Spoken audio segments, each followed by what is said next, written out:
नमस्कार दोस्तों, स्वागत करती हूँ आपके अपने YouTube चैनल पर। दोस्तों, कहते हैं ना कि किस्मत वालों के घर बेटियां पैदा होती हैं। बाप बेटी का रिश्ता खुदा के द्वारा दिया गया एक बहुत ही सुंदर रिश्ता है, लेकिन एक कलयुगी पाकिस्तानी पिता ने अपनी बेटियों तक को नहीं छोड़ा, उनके साथ गलत काम किया। पिता की इस घिनौनी हरकत से बेटियां सहमी हुई हैं।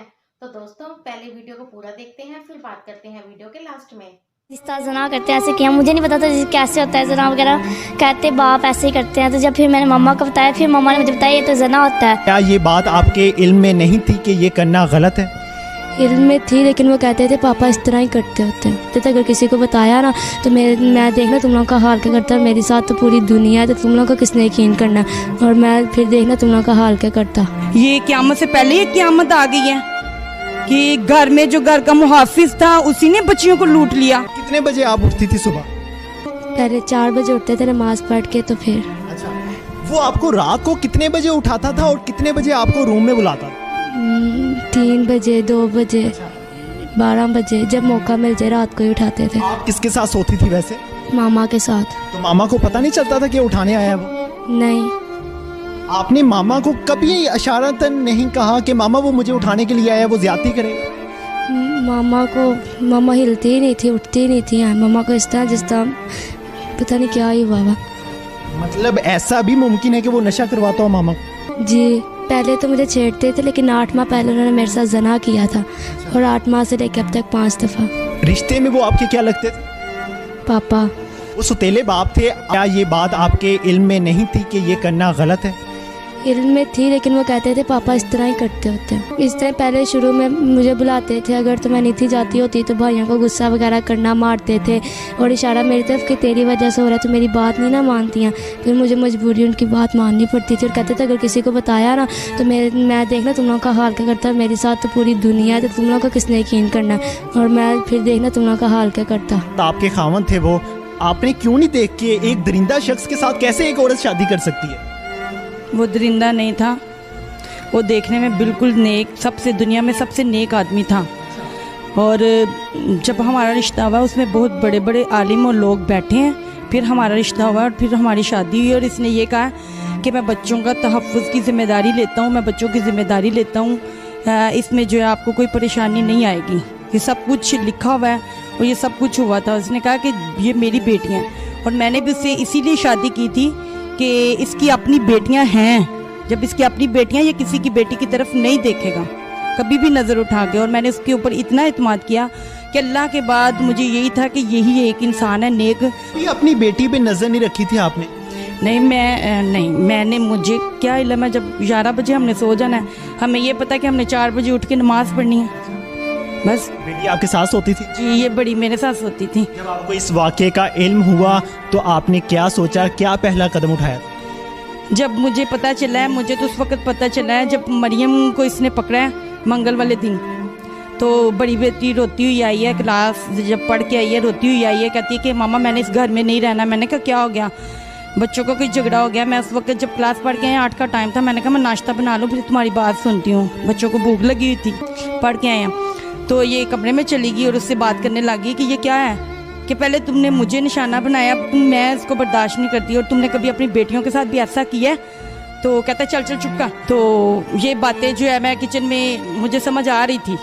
मैं फिर जब कमरे में गई हूँ बाद में, तो मैंने कहा क्या बात है? कहते कुछ भी नहीं है, ऐसी कभी कोई डांट दे तो रोने लग जाता है, रोने इनकी आदत है रोना, दादो डांटे तो रोने लग जाती है, यानी बात को इस तरह कर दिया, बच्चों के आपस में लड़ाई हो तो ये रोने लग जाती हैं, बात को गोलमोल कर दिया। चलो जाओ फातिमा, शाबाश, टेंशन नहीं लेनी, जाओ नाश्ता करो जाके।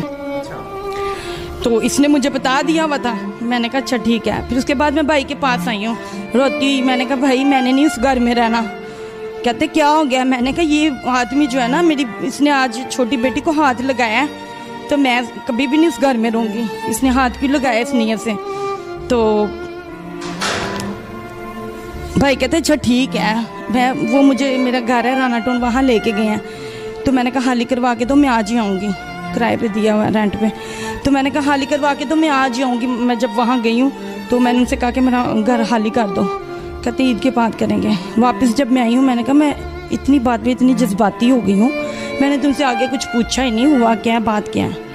मैंने छोटी को बिठा के पूछा, मैंने कहा बात क्या है। इसने मुझे सब कुछ वाज़े तौर पे बता दिया, और इतना वाज़े बताया कि बस मैंने कहा ज़मीन आसमान होगी, पता नहीं क़यामत आ गई है, क्या हो गया। ये क़यामत से पहले ये क़यामत आ गई है कि घर में जो घर का मुहाफिज था उसी ने बच्चियों को लूट लिया। पढ़ी लिखी? जी, मैंने एम.ए. इस्लामियत किया, कुरान पाक पूरा तर्जमे से पढ़ा है, बुखारी शरीफ सब कुछ मैंने पढ़ा है अल्हम्दुलिल्लाह। कुरान ऐसे शख्स के लिए क्या हुक्म देता है? कुरान ऐसे शख्स के लिए कहता है कि उसको रजम कर दो, मार मार के जिंदा को मार दो। आपने ऐसा किया? नहीं, मैं ऐसा नहीं कर सकी। क्यों? इसलिए कि मैं कानून को अपने हाथ में नहीं लेना चाहती थी। आपको उन्होंने कैसे वर्गलाया? आज से 3 हफ्ते पहले ना मैं सो रही थी, रात को इतवार की रात थी। मैं सो रही थी, मुझे उठाया। कितने बजे का टाइम था? तकरीबन 12-1 बजे का टाइम था।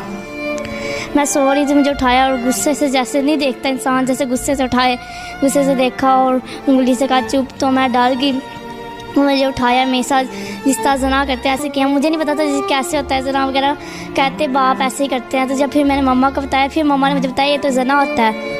तो आपने पहली दफ़ा ही मामा को बता दिया था? नहीं, मैं इतवार वाले दिन उन्होंने किया ना, फिर सारा दिन पीर वाले दिन मैं परेशान ही, जैसे इंसान को अंदर से कुछ हो ना वैसे हो रहा था। तो फिर मंगल वाले दिन जब मुझे सुबह उठाया ना, तब फिर मम्मा को बता दिया था।